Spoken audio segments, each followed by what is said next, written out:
সালামুন আলাইকুম। আমরা গত পর্বে কুরআনের প্রকৃত শিক্ষককে কিভাবে তিনি শিখিয়েছেন, কিসের মাধ্যমে শিখিয়েছেন এবং লেখার সময় কেন জিহ্বা নাড়াতে নিষেধ করেছেন, এসব কিছু নিয়ে আলোচনা করেছিলাম। তো আমরা একটু রিক্যাপ করি। আমরা প্রথমে শুরু করেছিলাম সূরা আর রহমান দিয়ে 1 থেকে 4 নম্বর আয়াত। তো এই 4টা আয়াতই ডিবেটেবল, 4টা আয়াতে আপনার কাছে অবিশ্বাস্য মনে হতে পারে। প্রথমে আছে আর রহমান, পরম দয়ালু, অসীম দয়াময় আল্লাহ।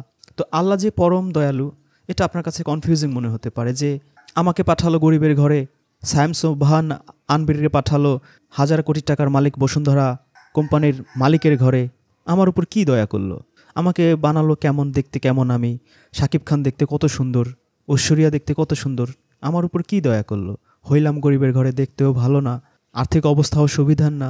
এরকম অনেক কিছু আপনার মনে হতে পারে যে আপনার প্রতি কী দয়া করেছে। তারপরে তিনি শিক্ষা দিয়েছেন কুরআন। এটাও আপনার কাছে ডিবেটেবল মনে হতে পারে যে আল্লাহ কিভাবে আমাকে কুরআন শিক্ষা দিল। আমি তো মাদ্রাসায় গিয়েছি, মক্তবে গিয়েছি, ওখানে হুজুর আমাকে আলিফ বা তাসা পড়িয়েছে, আল্লাহ কি আমাকে পড়িয়েছে। এই জন্যেই আল্লাহ 3 আর 4 নম্বর আয়াতটা বলেছেন, যেখানে আপনার অস্বীকার করার কোনো সুযোগ নাই। খলাকাল ইনসান, আল্লাহ মানুষকে সৃষ্টি করেছেন, তিনি তাকে শিখিয়েছেন ভাষা। মানুষ যে তিনি সৃষ্টি করেছেন, এখানে তো আপনার আপত্তি থাকার কথা না। কিভাবে সৃষ্টি করেছেন সেম টাইপের কথা আমরা সূরা আলাকেও পাই।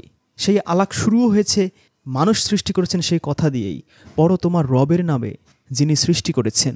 এবার আরেকটু ব্যাখ্যা দিয়েছেন আল্লাহ কিভাবে তিনি সৃষ্টি করেছেন মানুষকে আলাক থেকে। তাহলে আল্লাহ আমাদের একটু পেছনের দিকে নিয়ে যাচ্ছেন। আমরা সামনে আগাতে চাচ্ছি, কিন্তু আল্লাহ নিতে যাচ্ছেন পেছনের দিকে, যাতে করে পেছন থেকে যখন আমরা চিন্তা ভাবনা শুরু করি তখন যেন সামনের কথাগুলো আমাদের বুঝতে বা বিশ্বাস করতে সুবিধা হয়। কত পেছনে নিয়েছেন আল্লাহ? আলাকের স্তরে নিয়ে গিয়েছেন, যখন আমরা রক্ত মাংসের জমাট বাঁধা পিণ্ড ছিলাম। অ্যান্ড ইটস ট্রু, বর্তমান সায়েন্টিফিক অ্যাডভান্সমেন্টে আমরা জানি যে আমরা একসময় রক্ত মাংসের জমাট বাঁধা পিণ্ড ছিলাম। তাহলে সূরা আর রহমান এবং সূরা আলাক দুটো সূরাতেই আল্লাহ কুরআন যে শিক্ষা দিয়েছেন, এই কথাটাকে সুপ্রতিষ্ঠিত করার জন্য আমাদেরকে সৃষ্টিতে নিয়ে গিয়েছেন এবং সৃষ্টির ব্যাকে নিয়ে গিয়েছেন, যে তোমরা আগে চিন্তা করে দেখো যে তোমরা কী ছিলা, তারপর আমি তোমাদের অটোমেটিক্যাল কিভাবে সৃষ্টি করেছি তোমরা জানো না। যখন আমরা এই বিষয়টা হৃদয়ঙ্গম করি, তখনই আমরা সূরা আর রহমানের 4 নম্বর আয়াতটা বুঝি যে তিনি তোমাদের শিখিয়েছেন ভাষা। ভাবতে পারেন, ভাষা তো আল্লাহ আমাকে শেখায়নি, আমার মা শিখিয়েছে। বাংলা আমার মাতৃভাষা, এজন্যই তো বলি মাতৃভাষা, কারণ মা শিখিয়েছে। কিন্তু আপনি কি কখনো ভেবে দেখেছেন, ছোট্টবেলা আপনি যে হামাগুড়ি দিতেন, হামাগুড়িটা কি আপনার মা বাবা শিখিয়েছিল? তারা তো শুধু হাঁটতো, হাঁটা দেখে তো আর হাঁটা শেখা যায়, হামাগুড়ি তো শেখা যায় না। মায়ের বুকুর দুধ কিভাবে চুষে খেতে হয়, এটা কি কেউ আপনাকে শিখিয়েছিল? কেউ শেখায়নি, অটোমেটিক্যালি আল্লাহ আপনাকে শিখিয়েছে। এরকম অনেক কিছু আল্লাহ আপনাকে অটোমেটিক্যালি শিখিয়েছে। পশু পাখির দিকে তাকালে আপনি দেখবেন, তাদের বাচ্চাদের দিকে তাকালে দেখবেন যে তারা অটোমেটিক্যালি অনেক কিছু জানে, যা কোনো স্কুল কলেজ বিশ্ববিদ্যালয় জানাতে পারে না। দিস ইজ ইলহাম। এটাই সূরা শামসে আল্লাহ বলেছেন, ফালাহামা হাফুজুরহা তাকওয়াহা। আল্লাহ মানুষের সবার মধ্যেই এই ইলহামটা দেন, এই ওহিটা করেন। তারপরে আমরা পারিপার্শ্বিকতার কারণে কখনো হিন্দু হয়ে যায়, কখনো খ্রিস্টান হয়ে যায়, কখনো ইহুদি বৌদ্ধ হয়ে যায়। তখন আমরা মানুষকে ইমিটেট করা শুরু করি, মানুষকে কপি করা শুরু করি, তাদের কাছ থেকে দেখে দেখে তাদের ধর্ম, অভ্যাস, চালচলন, খাদ্য, পোশাক আশাক সব কিছু কপি করতে করতে আমরা ওই রকম হয়ে যাই। যেমনটা আমরা বলি যে আমরা মুসলিম। কেন? কারণ আমি মুসলিমের ঘরে জন্ম নিয়েছি, আমার বাবা মুসলিম। আপনি কি কখনো ভেবে দেখেছেন, কেউ কি বলে যে আমি একজন ডাক্তার, কারণ আমার বাবা একজন ডাক্তার, অথবা আমি ইঞ্জিনিয়ার, কারণ আমার বাবা একজন ইঞ্জিনিয়ার? এরকম কোনো পাগলও বলে না। যদি কেউ বলে সবাই হাসাহাসি করে। কিন্তু একইভাবে কেউ যদি বলে আমি মুসলিম কারণ আমার বাবা মুসলিম, মা মুসলিম, এটা কি হাস্যকর নয়? এটা আমরা কখনো ভাবি না। আসলে ডাক্তারের ঘরে জন্ম নিলে যেমন ডাক্তার হওয়া যায় না, ইঞ্জিনিয়ারের ঘরে জন্ম নিলে যেমন ইঞ্জিনিয়ার হওয়া যায় না, একইভাবে মুসলিমের ঘরে জন্ম নিলেও তেমনি মুসলিম হওয়া যায় না। মুসলিম কিভাবে হওয়া যায় সেটা আমরা অন্য এক পর্বে হয়তো আলোচনা করব। আমরা শিক্ষকের ক্ষেত্রে ফিরে আসি। আল্লাহ হচ্ছেন আমাদের শিক্ষক। এটা প্রমাণের জন্য আল্লাহ সূরা আলাকে এবং সূরা আর রহমানে দুবারই আমাদের সৃষ্টির কথা মনে করিয়ে দিয়েছেন, যে তিনি তোমাদের সৃষ্টি করেছেন। এবং আলাকে আরেকটা আয়াত বেশি দিয়েছেন, যে তোমাদের সৃষ্টি করা হয়েছে আলাক থেকে, যাতে করে আমরা আরও কনফার্ম হতে পারি যে yes, of course this is universal truth, যে তিনি আমাদের আলাক থেকে সৃষ্টি করেছেন। এবার আল্লাহ বলেছেন তিনি ভাষা শিখিয়েছেন। আমরা যতই ভাবি মা বাবা ভাই বোন আমাদের ভাষা শিখিয়েছে, দ্যাটস নট ট্রু। আল্লাহই শিখিয়েছেন। কীভাবে শিখিয়েছেন এটা আল্লাহর অটোমেটিক একটা সিস্টেম।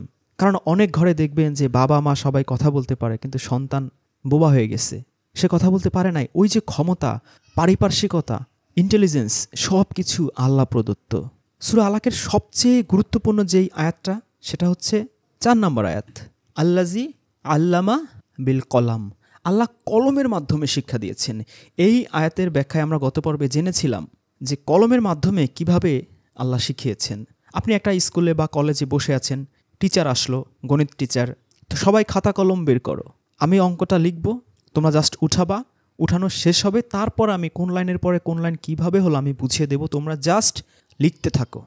আল্লাহ রাসূলের অন্তরে বা কলবে ওইভাবে ফেরেশতা আসতো, জিব্রাইল আসতো, ইলহাম করতো, কাগজ কলম নিয়ে তিনি বসতেন, লিখতেন লিখতেন লিখতেন। কিন্তু হয় না, ক্লাসে অতি ইন্টেলিজেন্ট স্টুডেন্ট থাকলে তারা নিজেরাই চেষ্টা করে যে দেখি তো স্যার যে বলতেছে এই লাইনের পরে এই লাইন কীভাবে হলো, প্রথম লাইনে চলে যায়, দ্বিতীয় লাইনটা কীভাবে হলো, স্যার সূত্রটা ঠিকমতো প্রয়োগ করলো কি না, এখানে গতির সূত্র প্রয়োগ করা হলো না তাপের সূত্র প্রয়োগ করা হলো, এখানে ট্যানের সূত্র প্রয়োগ করা হলো না সাইনের সূত্র প্রয়োগ করা হলো। নিজেরা অনেক সময় একটু অ্যানালাইসিস করার চেষ্টা করে। আর মানুষ যখন কোনো কিছু পড়তে যায় তখন কিন্তু তার জিহ্বা নড়ে।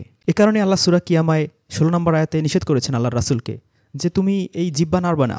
তো আল্লাহর রাসূলকে যখন এই ওহীগুলো করা হতো, তিনি যখন লিখতেন অনেক সময় তার মধ্যে খুব ইন্টারেস্ট খুব বেশি থাকতো। দেখা গেল একটা আয়াত নাজিল হলো, তার অন্তরে ইন্সপিরেশন আসলো, তিনি লিখছেন, হে নবী, তুমি তোমার স্ত্রীদেরকে বলো যদি তোমরা দুনিয়ার জীবন ও তার চাকচিক্য কামনা করো তবে আসো, আমি তোমাদের ভোগবিলাসের ব্যবস্থা করে দেই এবং উত্তম পন্থায় তোমাদের বিদায় করে দেই।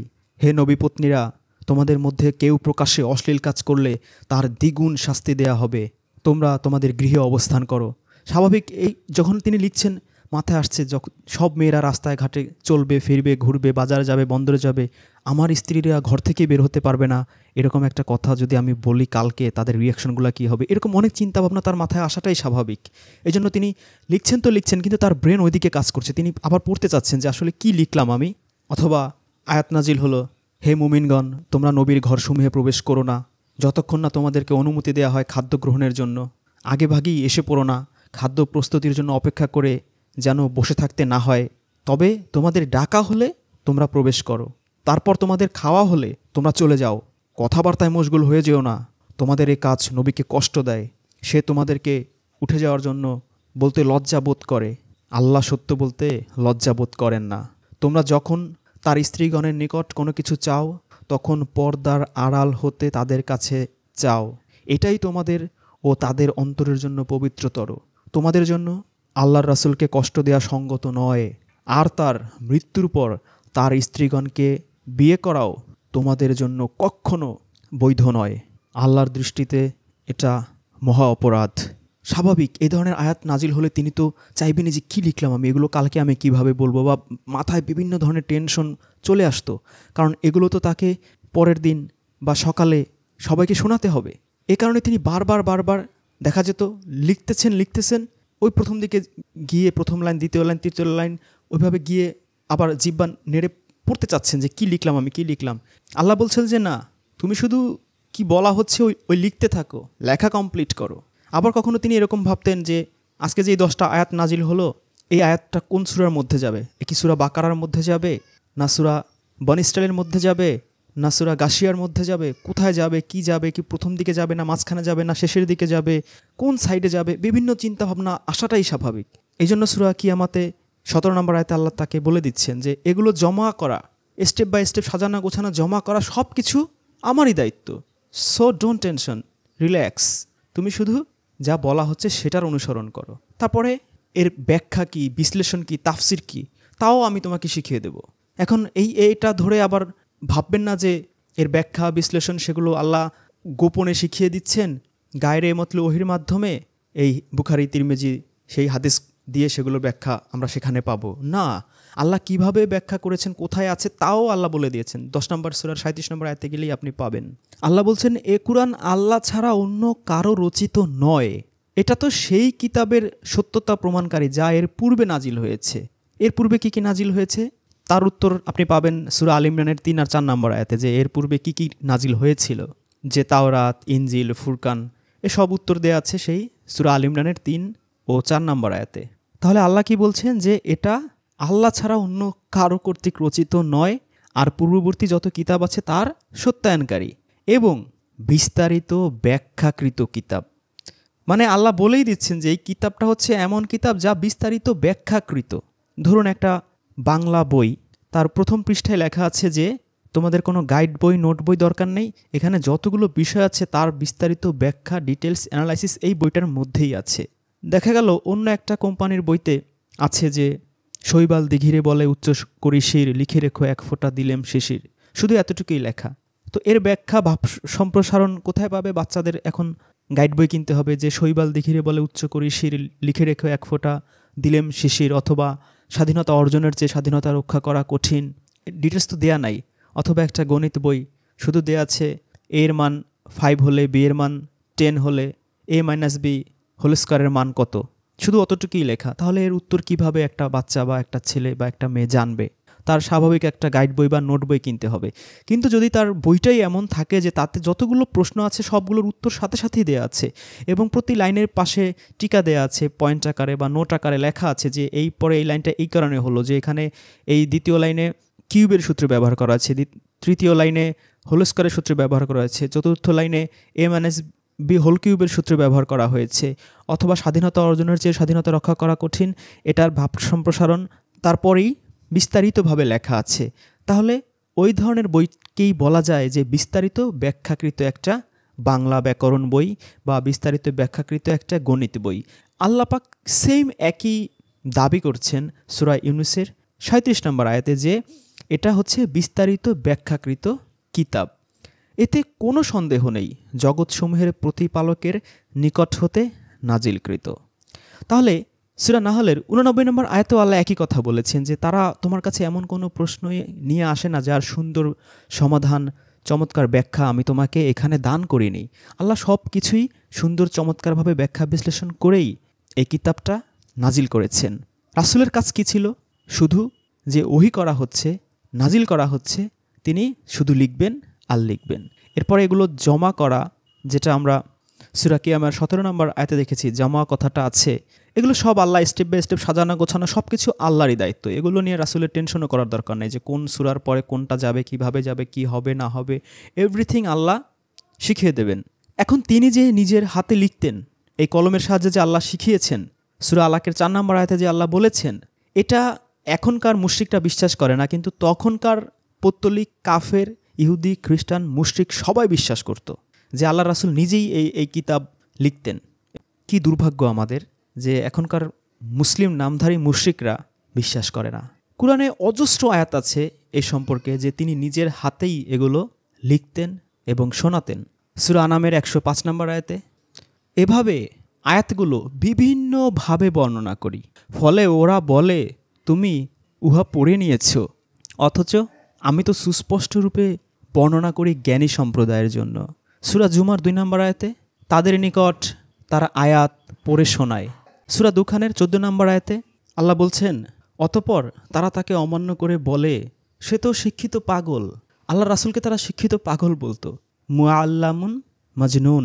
তো মুআল্লিম থাকে, মাদ্রাসায় অনেক সময় থাকে না মুআল্লিম, তো মুআল্লিম, আলিম, আলিম তো আমরা বুঝি, আলিমের আরও উপরের ধাপ হচ্ছে আল্লামা।